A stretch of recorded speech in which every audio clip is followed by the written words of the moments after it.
Statistic that we saw on X is not. Clark's Indiana Fever jersey did sell out, but more than every single Dallas Cowboy all of last season. Basketball writer Dick Weiss posted that more Caitlin Clark Indiana Fever jerseys were sold in one day than the Cowboys sold last year for the entire team. Everyone says Caitlin Clark just did the impossible, and then the internet said she did the absurd. The hype is real, that wild viral stat is not. Yes, her Indiana Fever jersey sold out. No, it did not outsell every single Dallas Cowboys jersey from last season in a single day. That flashy claim bouncing around X, amplified by big names and bigger fonts, makes for a great meme, not a great metric. But here's the headline you actually clicked for. The league's brightest star reportedly shrugged at a monster $50 million offer, and the WNBA's power map hasn't stopped wobbling. Sensation Caitlin Clark has scored numerous honors for her skills on the court. But Clark did more than just dazzle on the court this past season. She has quickly become one of, if not the most popular stars in the WNBA. Clark was awarded the league's Rookie of the Year award after a record-breaking season. She was the first rookie to be named the All-WNBA first team since 2008. Sports media company Boardroom says the WNBA was the fastest growing brand in the United States this year. You're in the right place. We're going to separate signal from noise, show you what's true, what's fun, and why one player's decision has the entire ecosystem, from executives to sponsors to rivals, rethinking who needs whom. And if you think this is just another hype cycle, stay with me. By the end, you'll see why the Caitlin Clark effect is less about one contract and more about who gets to set the terms of women's basketball for the next decade. Let's plant our flag immediately. Click confirmed. Iowa is retiring number 22 next February, an honor stamped on the all-time leading scorer in Division I history. Public sentiment. She saved the league. Contrarian twist. If the W once imagined salvation would come from paying one superstar enough zeros, Clark's cool, no thanks, to the biggest check on the table shows the math has changed. Quick proof. The refusal itself became the story. Debate shows, push alerts, think pieces, while the league's best-case narrative suddenly had to account for a star who can draw crowds, move product, and command culture with or without a signature on league stationery. Roadmap.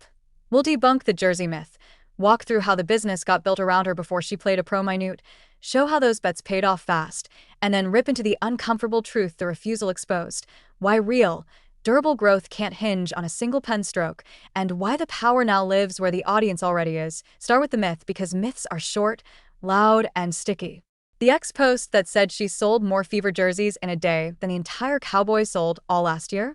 Not how this works. It flatters our appetite for instant legends, but reality is more interesting than fake math. Her jersey selling out is the part that matters. Not because it beat the Cowboys, come on, but because it reset expectations for what a WNBA rookie's merch curve can look like. That's our first pattern interrupt. Hype didn't need a fairy tale. The real numbers were wild enough. Hold that thought, because the league's next big idea would be to turn that spike into strategy. Before Clark, the W had plenty of talent and too little attention. TV ratings, flat. Local broadcasts, trying to find oxygen. Seats, half full in too many buildings. Teams were carrying expenses that didn't always square with gate or media money.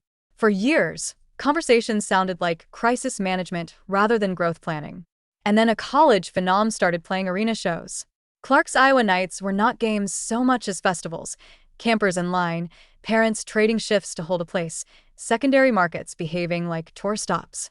At one Iowa event with media power players in the building, 11,000 people showed up, not to network, not for handshakes, but to see a jump shot and a moment. Expectation versus reality. Exhibit A. The WNBA expected a great prospect. What it inherited was a traveling economy. Draft night was less an entry point and more a handoff from one sold-out circuit to another. The minute Indiana called her name at number one, the league stopped marketing a season and started marketing a person. Reporters posted up at practice just to catch her shooting drills. Arenas that used to exhale into the upper bowl suddenly had demand hot enough to push resale prices into the stratosphere. Team stores could not keep 22 on the shelf. That wasn't a rollout, it was a premiere. And the audience didn't need convincing. They had already chosen the star. The W simply built the marquee around her. Results landed fast. National broadcasts featuring the Fever jumped. Not theoretical, we'll see bumps. Actual tune-in you could chart. Sponsors that once hovered on the sidelines dusted off budgets and rolled out campaigns built around one name. Boardrooms stamped the WNBA as the fastest-growing brand in the United States this year, and for once those glossy brand rankings didn't feel like wish casting. They felt like the scoreboard. Clark, meanwhile, did the one thing that kills the "it's just hype" chorus. She played winning basketball. Rookie of the Year. First rookie named All-WNBA First Team since 2008. MVP chatter as a newcomer. The sport backed the story, and the story made casual fans feel like insiders. That loop is the closest thing this business has to alchemy. Now here comes the second pattern interrupt, and it's the one that sent executives scrambling. If she's the engine, just lock the engine down. Cue a record-setting, mega splash offer. $50 million is not a number, it's a billboard. Slide the papers across, beam the flashbulbs, everyone clap. Except she didn't. She looked at the golden ticket and treated it like a coupon.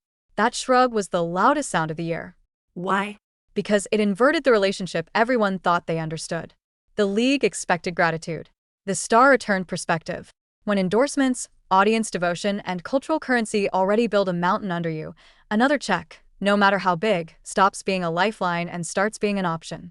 And options, not obligations, define leverage. This is where expectation versus reality cuts deep. Expectation. Pay the savior and you purchase certainty. Reality. You can't buy gravity. You have to be it. Clark's refusal didn't say, "I don't value the WNBA." It said, "My value isn't confined to the WNBA." That sounds like semantics, but it's the entire chessboard.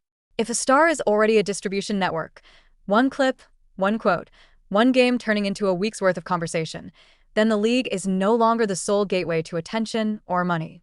The audience follows the person, not the logo. That's uncomfortable for institutions. It's clarifying for everyone else that let's add the human layer before we get too far into spreadsheets.